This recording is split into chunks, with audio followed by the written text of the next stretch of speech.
kita akan melakukan pemasangan panel surya di SMK Bakti Nusantara.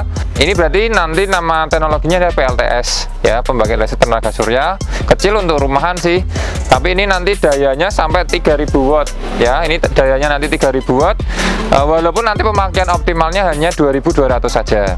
Nah, seperti tadi di teori di dalam ruangan sudah tak jelaskan. Jadi ada panel surya ditransferkan ke alat ini, terus nanti dia akan dirubah menjadi AC.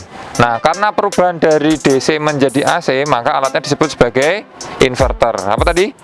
Inverter ya. Jadi kalau kita teknologi listrik kan biasanya kalau di rumah itu PLN. Nah, kalau PLN itu berarti kan langsung ke beban atau langsung ke rumah, ya kan? Nah, ini ada dua jenis yang itu. Jadi ada yang mau untuk backup. Jadi kalau PLN-nya nyala terus tahu-tahu padam, ya nanti akan di backup oleh alat ini.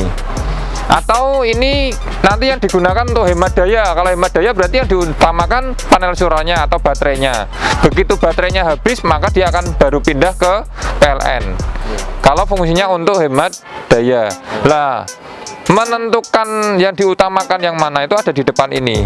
Jadi yang pertama ini adalah on off-nya. Ini on off-nya mesin ya. Terus ini switch untuk merubah prioritas. Ini switch untuk merubah prioritas. Kalau ini saya geser ke sisi PLN, maka dia nanti yang utama adalah dari sisi PLN. Kalau modenya posisinya PLN, berarti inverter ini mode backup. Backup itu berarti PLN-nya mati, kita jalan listrik gitu kan, penggunaan komputer atau apa mati, pet gitu, maka inverternya nyala. Atau si baterainya akan mensuplai ke listrik. Itu berarti sistem backup. Kalau sebalikannya, kalau kita mengaktifkan yang mode inverter, maka dia otomatis nyalanya terus, yang diutamakan adalah si inverter.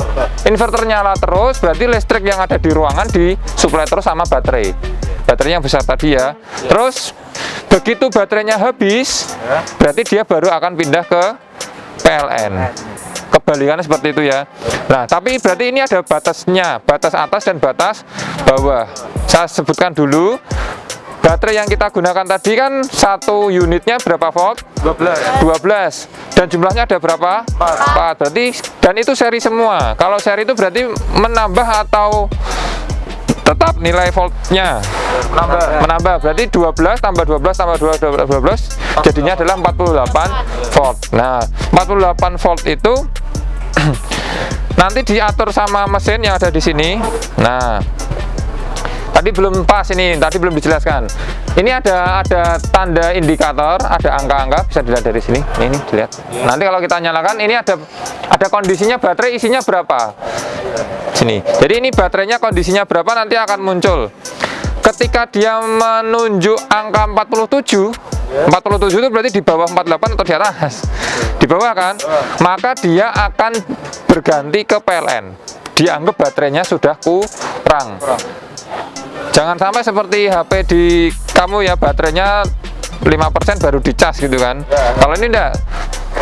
Angka utamanya defaultnya adalah 48. Tapi begitu dia menginjak ke 47, dia akan langsung mengaktifkan dari PLN. Nah, ketika dari PLN, maka dia yang nyala di sini.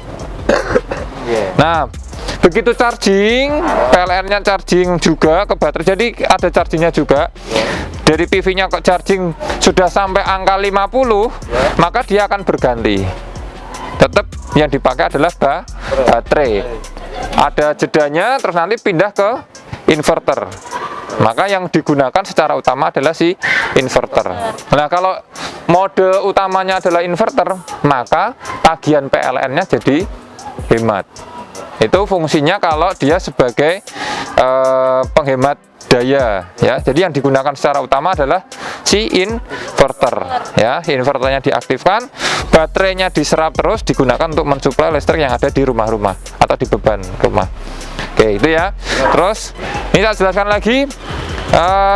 Pak, kok bisa tadi baterainya totalnya 48, terus apa PV-nya juga nanti 48 kan?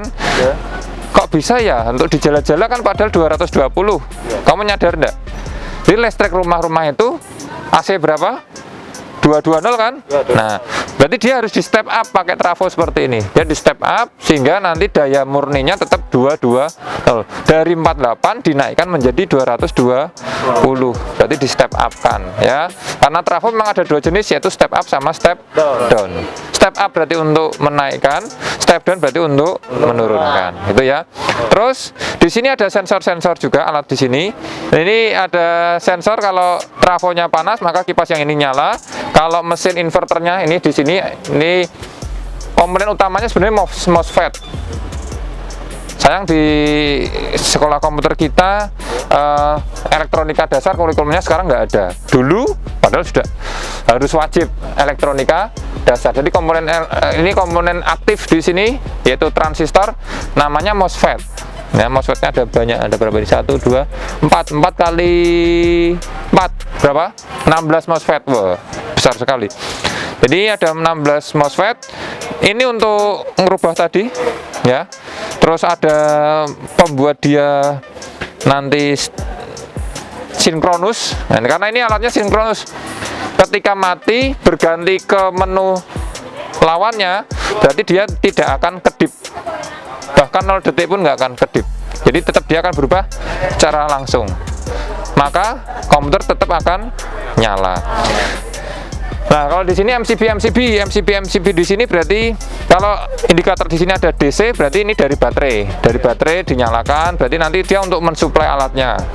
Berasal dari DC baterai. Kalau PV itu berarti untuk panel suranya. Ya. Untuk violet, V itu berarti violet, panel violet.